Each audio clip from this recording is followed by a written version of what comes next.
Hola, muy buenas a todos. Bienvenidos una semana más al videoblog de Ciencia Política de los alumnos de la Universidad de Murcia. Esta semana os traemos un nuevo vídeo en el que tratamos el tema del referéndum de Colombia, en el que ha resultado victorioso el no a un acuerdo de paz llevado a cabo entre el gobierno de Santos y las FARC.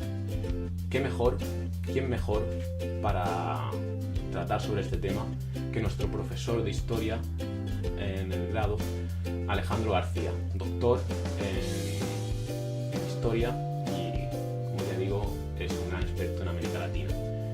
Gracias por seguirnos y espero que disfrutes el vídeo.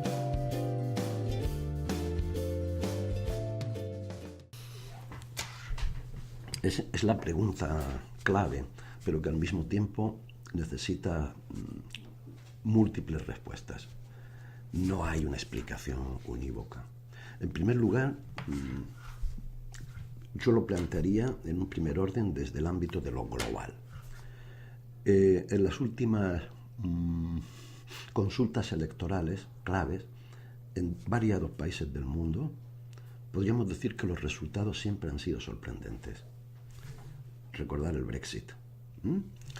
¿Qué quiere decir esto? Estamos frente a una rebelión de la plebe, del pueblo anónimo, contra las élites o las organizaciones de poder que generan un mainstream de pensamiento en el que se supone que el pueblo va a entrar por ahí.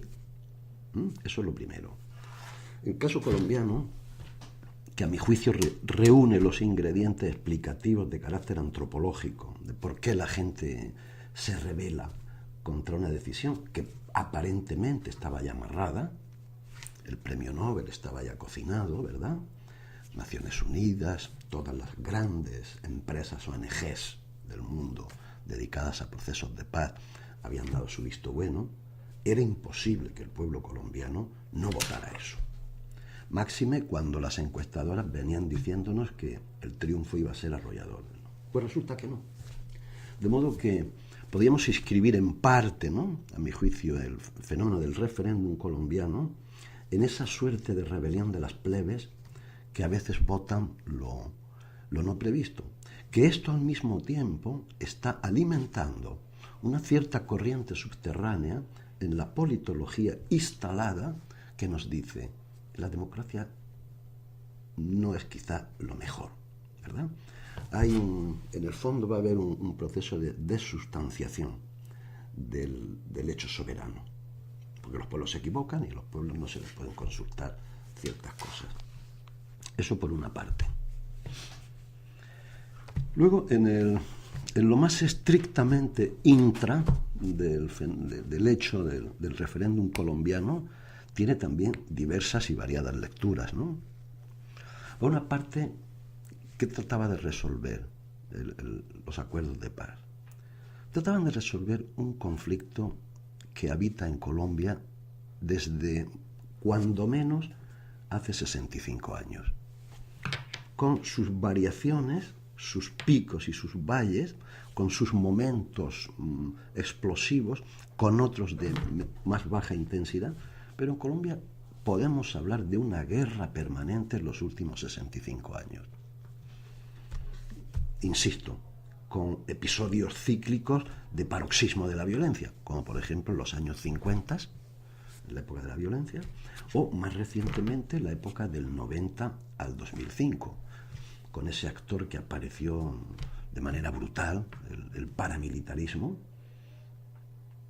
que se llevó por delante, según el cómputo de la Organización de Derechos Humanos, entre 200 y 250.000 personas, y generó un proceso dominó de desplazados internos del país, que estamos en torno a 3,5 millones de colombianos que tuvieron que cambiar de domicilio. Luego, en ese contexto, las FARC no siempre han estado situadas en el centro del conflicto, son un actor más. Fueron, hasta hace 20 años, el conflicto era fácil, 25 años el conflicto era identificable. Las FARC en las zonas rurales contra el Estado, sus aparatos militares del Estado son incapaces de desalojar a la guerrilla de áreas estratégicas muy importantes, con lo cual, ante esa debilidad del Estado, deliberada en la propia formación del complejo político colombiano, un Estado jovesiano, sin ambición, ¿verdad?, de regulación de su territorio y su frontera. Ante esa incapacidad de los órganos armados del Estado, pues la clase política colombiana, el Estado en su conjunto, se embarca en el amparo de un grupo de civiles, conocidos como autodefensa o paramilitares, que después se transforman en ejércitos gigantes. No olvidemos que hubo 33.000 desmovilizados del paramilitarismo en el 2006, que llevan a Colombia una guerra brutal. Por otra parte, si no era suficiente los diversos actores armados, algo inesperado que se fue, a mi juicio, articulando a lo largo de 2 décadas, vino a sentar sus reales físicos y coercitivos en el país, que es el narcotráfico. El narcotráfico y las distintas bandas, organizaciones del crimen organizado, que al fin y al cabo es otro actor en la guerra colombiana. No hay que olvidar, y yo quiero alertaros, el contencioso con las FARC era fácilmente manejable. Siempre lo fue. Vamos a tener un cáncer allí, pero un cáncer que no genera metástasis. Ahora bien, cuando aparece ese actor armado nuevo, los bandidos de Medellín, Pablo Escobar, obviamente, Pablo Escobar eleva el conflicto con las élites políticas y económicas a un nivel de paroxismo. Pablo Escobar, bandido, representante genuino de esa nueva economía que surgía, que era la economía de los pobres, el narcotráfico, los únicos ascensores sociales. Pablo Escobar, en su deriva, le planteó una guerra frontal al Estado, pero se la planteó en las ciudades. Las élites estaban seguras y conformes porque la guerra de las FARC estaba muy lejos de sus núcleos. Ahora bien, este bandido de Medellín los desafía directamente en sus casas y empieza a matarlos. Es la primera vez que las élites colombianas han sentido verdadero pánico. Tanto es así que para acabar con ese miedo que se le estaba metiendo en los huesos, en el año 91 las élites políticas de Colombia fabrican una constitución, crean un proceso constituyente en el que incorporan la condición sine qua non había puesto Pablo Escobar, la no extradición. Este bandido le hizo doblar la cabeza a las élites políticas y económicas, lo que quiera Pablo. Bien, dicho eso, aquí estamos frente a otro proceso, que es el contencioso FARC-Estado. ¿Cómo puede ser leído, a mi juicio, el sorprendente triunfo del no? Bueno, en clave de política interna. En clave de política interna. A mi juicio, no ha sido tanto el triunfo del no, que por otra parte, efectivamente, hubo un 60% de abstención. Y además, los resultados de ese sector de la población que fue a votar fueron muy equilibrados, ¿no? Ya lo sabéis. ¿De qué estamos hablando ahí? En Colombia hay una disputa por el poder, a mi juicio, de dos fuerzas que surgieron del mismo tronco, pero que hoy están enfrentadas. Por una parte, a mi juicio, lo que representa Santos, no olvidemos que Santos es de la élite pata negra de Colombia. La familia que controla medios de comunicación importantes, su abuelo fue ministro, su primo fue vicepresidente, en fin, es gente pata negra, de las élites exclusivas y blancas de Bogotá, todo hay que decirlo. En los años, a finales de los 90, surge otro actor, de la misma cepa, del Partido Liberal, el señor Uribe. El señor Uribe hizo su carrera a partir de un contacto exhaustivo y permanente con la gente. recorrió el país de arriba abajo, se reunía diariamente con las comunidades de los pueblos más apartados, fue haciendo su trabajo. Es, en ese sentido, una relación populista, la que plantea Uribe con su gente plebiscitaria. Hay un choque de trenes. Uribe y la gente de Uribe están contra el acuerdo que ha firmado Santos. ¿Por qué? Porque ellos tienen grandes reservas sobre los acuerdos que se han firmado.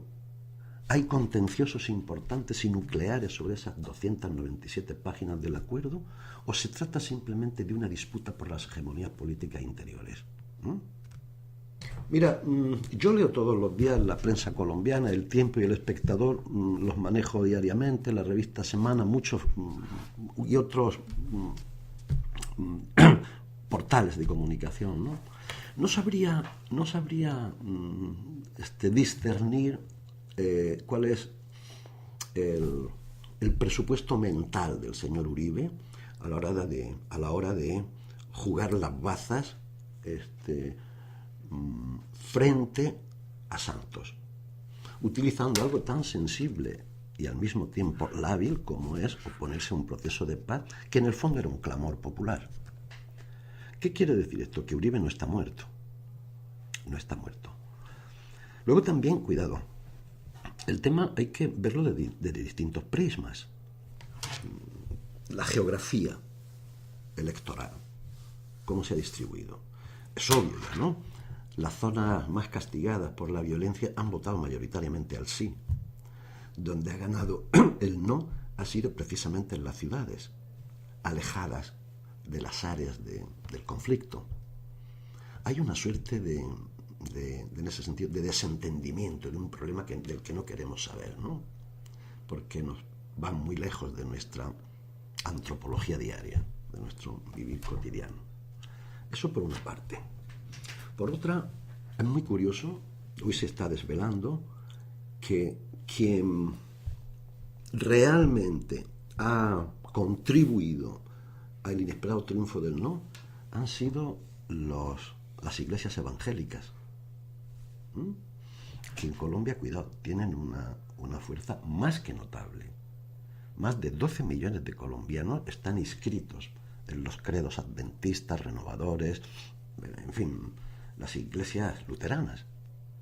Y los pastores, en general, de estas comunidades, machaconamente, en sus discursos eclesiásticos, identificaban el triunfo del sí, es decir, concluir la paz y los procesos de paz, con la degradación moral de Colombia. Se iban a imponer los matrimonios gays, las adopciones de parejas del mismo sexo, la destrucción, el apocalipsis. Sin duda, el del castrochavismo, efectivamente, es decir, el no se nutre de caladeros de diverso calibre.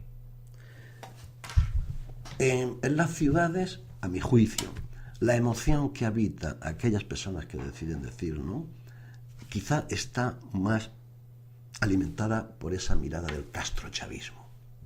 En las zonas rurales, que es donde las iglesias evangélicas tienen inmenso poderío, era más un tema de moralidad de costumbre. No sé si me explico. De modo que veamos, mi juicio, veamos el resultado electoral del referéndum como el producto de una contradicción interna que existe en Colombia.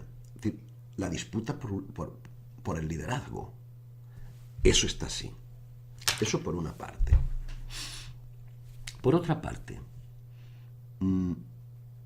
el resultado del referéndum ha evidenciado, a mi juicio, algo que desde la ciencia política tenemos que tener muy presente. Firmar un acuerdo de paz, un protocolo complejo que ha durado 4 años de discusiones, y os aseguro que muy correosas, muy intensas. Ha habido muchas veces donde las partes pues han estado incluso a punto de levantarse de la mesa, ¿no? Era una apuesta nacional.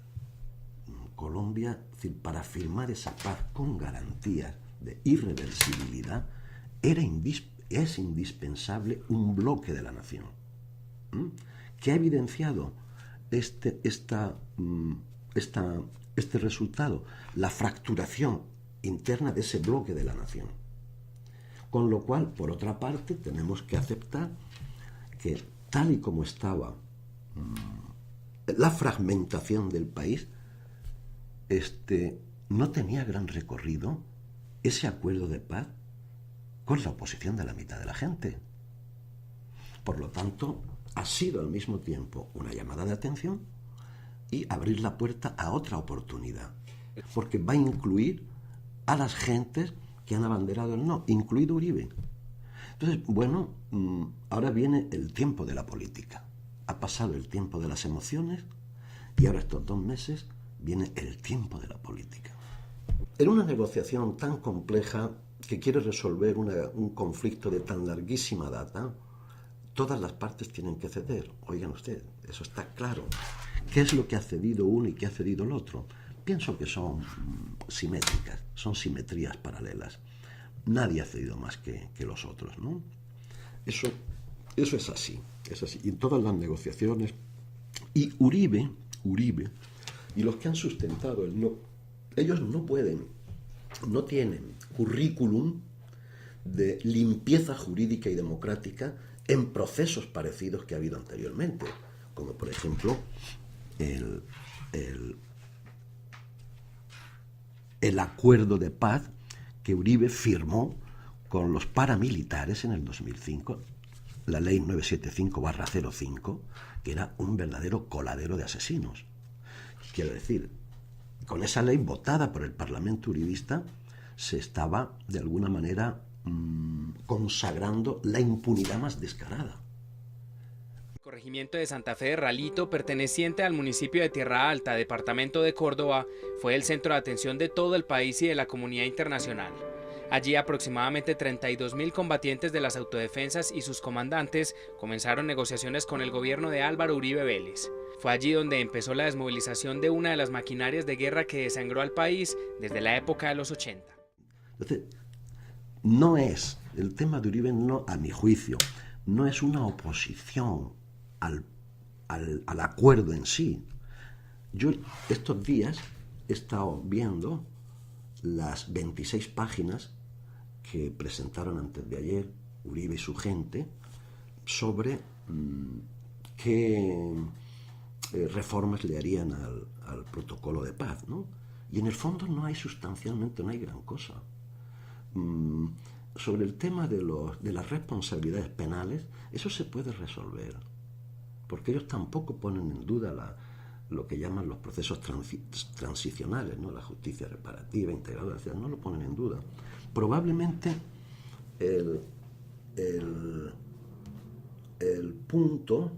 uno de los puntos peliagudos, pero que tampoco a mi juicio lo sería, es en lo que se concierne a la concentración de la fuerza militar de las FARC en los territorios que se le asignan, ¿verdad?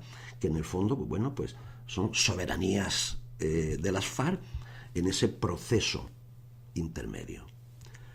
Por otra parte, otro de los puntos de fisión, diríamos, del uribismo con este acuerdo es aquel que concierne a los privilegios políticos que se le conceden a las FARC.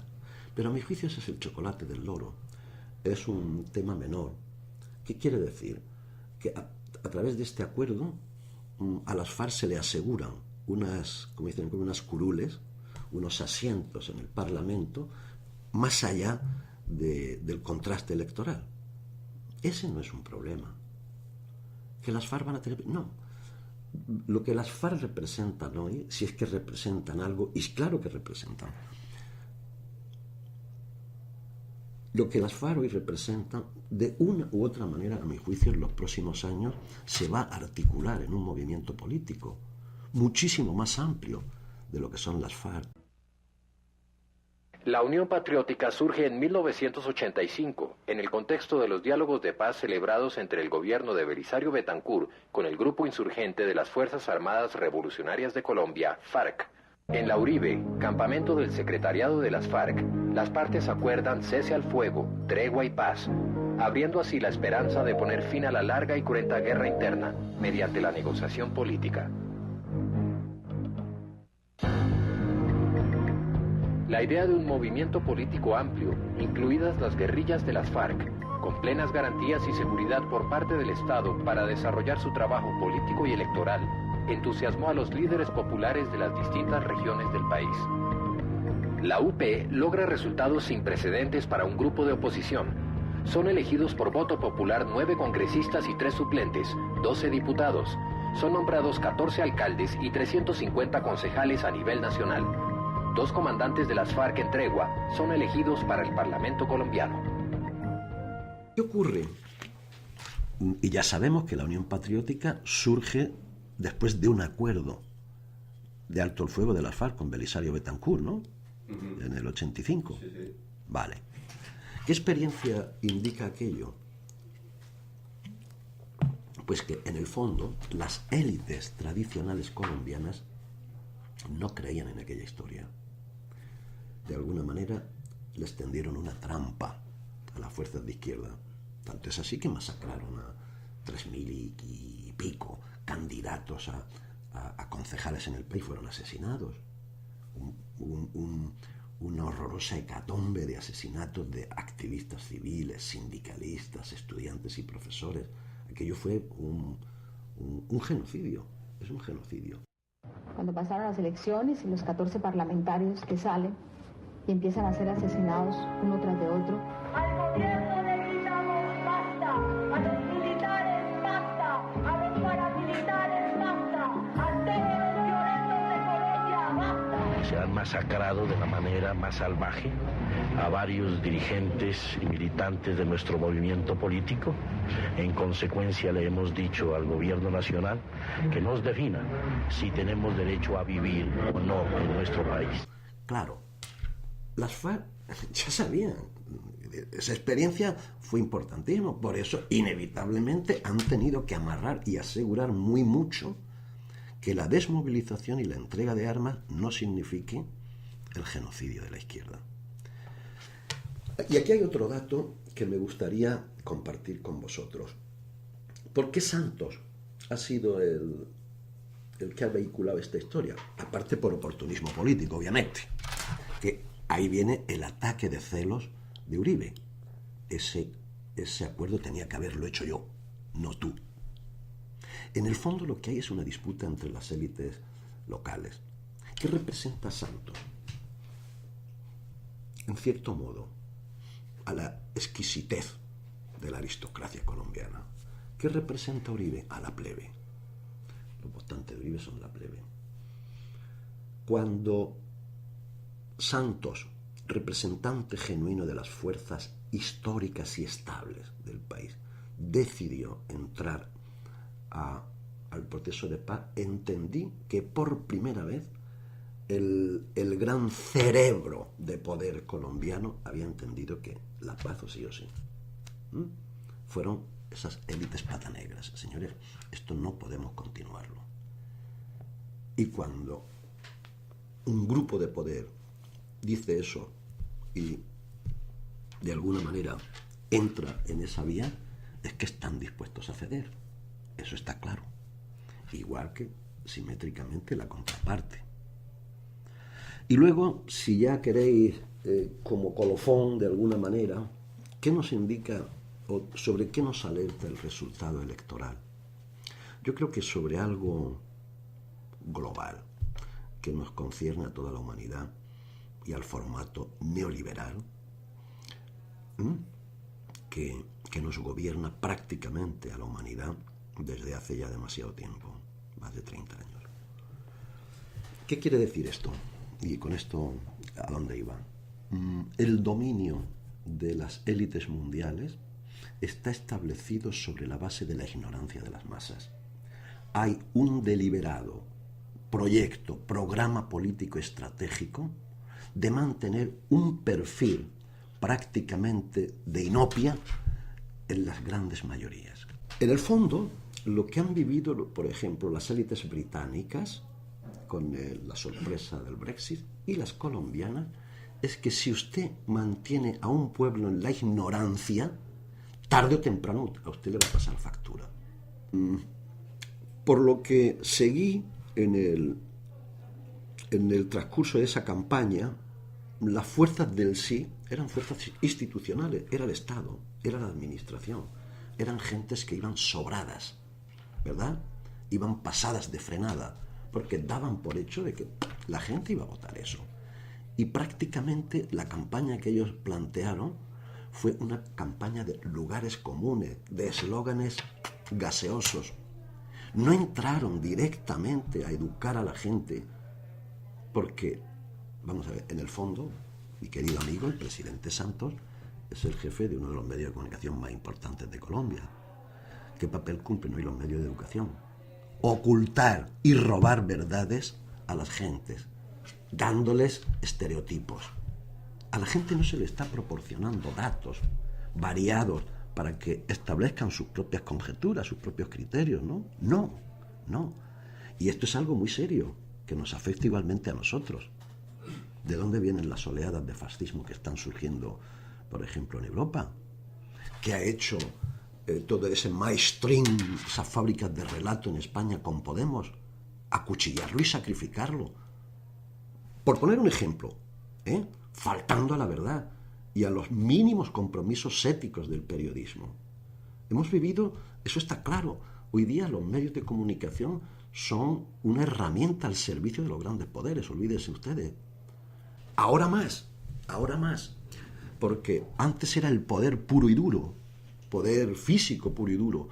Hoy el poder soft viene a través precisamente de la creación de metarrelatos simplificados, sesgados, poco densos, que van directo al estómago de la gente, aquellos aspectos más biológicamente egoístas de la humanidad, ¿verdad? Lo mío, mi competición sobre el otro, el consumo sin freno y la felicidad del WhatsApp y del YouTube. Ese es un público entregado, absolutamente cautivo, porque ha dejado de ser ciudadano para ser consumidor. Pero eso tiene sus peligros. Sobre la pregunta de ¿qué futuro espera a Colombia? ¿Cuál es la agenda de los próximos tiempos? A mi juicio, el proceso de paz, tal y como está planteado con las FARC, pienso que es irreversible, salvo retoques. No me cabe duda y quiero pensar que el referéndum, el triunfo del no, ha tenido un aspecto positivo. Y sobre eso tenemos que trabajar. ¿Qué ha sido lo positivo? Para sellar una paz definitiva con un actor que tiene 60 años de historia o 50 y tantos, es indispensable que la nación esté cohesionada. Que esté cohesionada. Que el acuerdo que se firme finalmente de aquí a 2 meses sea consensuado. Esa es la garantía de que cerramos capítulo. ¿Pienso que vamos a llegar a eso? Yo pienso que sí. Hay un gran margen de actuación política, de interiores, que con voluntad se puede concluir. Porque además, en los últimos, después del referéndum, está habiendo un serio clamor de paz, que lo están ustedes viendo en las calles colombianas, acampadas en el centro de las ciudades, exigiendo eso. Puede ocurrir también que buena parte del público que ha votado no se haya encontrado como se encontró el público inglés al día siguiente de haber votado no, ante ese vacío sísmico existencial de ¿y ahora qué? Eso por una parte, de modo que con un poco de suerte, vientos favorables y inteligencia comunicativa y empatías, yo creo que sí, que puede ser el final de esa larga guerra que enfrenta, en fin, a estos actores en Colombia. Yo tengo muy grandes dudas. Hay nuevos actores, nuevos sujetos sociales que hacen de la violencia una herramienta. Y desgraciadamente las cifras, los indicadores, ¿verdad?, de violencia en las ciudades colombianas, usted agárrese Medellín, agárrese Pereira, donde las víctimas anuales no bajan, es tenaz. Estamos hablando de cifras monstruosas, de 18, 20.000 homicidios, asesinatos anuales. Eso es una guerra. Eso es una guerra. ¿Cómo se acaba esa historia? Cuando además estamos viendo que en toda la América Latina hay un proceso de violentización social, ¿verdad? Donde lo que se están viviendo son guerras de nuevo tipo, donde las fronteras de los países han cambiado internamente, porque hay soberanías no estatales que controlan la vida de millones de personas en los barrios, en ciertas ciudades, imponen la ley de Herodes, el nihilismo absoluto, dinero y muerte. ¿Cómo vamos a resolver eso? Amigo, eso no se puede resolver con un acuerdo de paz. ¿Con quién te sientas? Si son miles de personas que hacen del ejercicio de la violencia su propio sentido de vida. ¿Y quiénes son estas gentes? Pues es el pueblo, es la plebe, es la plebe. Eso lo estamos viendo en México, lo estamos viendo con las maras en El Salvador, lo estamos viendo en Guatemala, lo estamos viendo en Caracas, con la violencia desatada. Es decir, es la gente pobre que no ve vías, digamos, de ascenso social si no es a través de la delincuencia, si no es a través de la inhumanidad. Se están llegando a ejercicios físicos de la violencia absolutamente horrorosos. No es solo matar, es el ensañamiento sádico con el que se intenta describir y significar una muerte concreta. Estamos asistiendo a uno de los procesos de deshumanización más horrorosos que hemos vivido nunca, probablemente solo comparable con Auschwitz, con los capos y las SS que administraban aquellas fábricas del exterminio, ¿no? A diferencias, hay algunas similitudes. Esto, ¿cómo pueden las sociedades enfrentarse a esta fractura que ya son abismos, que separan a unos de otros? Élites o clases medias altas que están blindadas en sus zonas, amuralladas, con seguridad privada, etc., y una plebe dejada al libre albedrío, una especie de ley de la selva, de estado de naturaleza. Y resolver esto, amigos míos, es algo más que sentarse en La Habana 4 años. Es cambiar radicalmente los modelos sociales, económicos y productivos, punto. Algo que tenga que ver con la integración de la ciudadanía, la homogeneidad, el compartir y la solidaridad interna. Y eso es mucho más complicado. De modo que, bien, está bien que se resuelva una fase, que es la de la disputa política, netamente, FARC, Estado, pero al fin y al cabo esa disputa política puede ser vinculada a través de la ideología, de las tácticas, de las estrategias de oportunidad, pero, amigo mío, la otra guerra que está invadiendo el corazón y las periferias de las ciudades, esa tiene más complicación.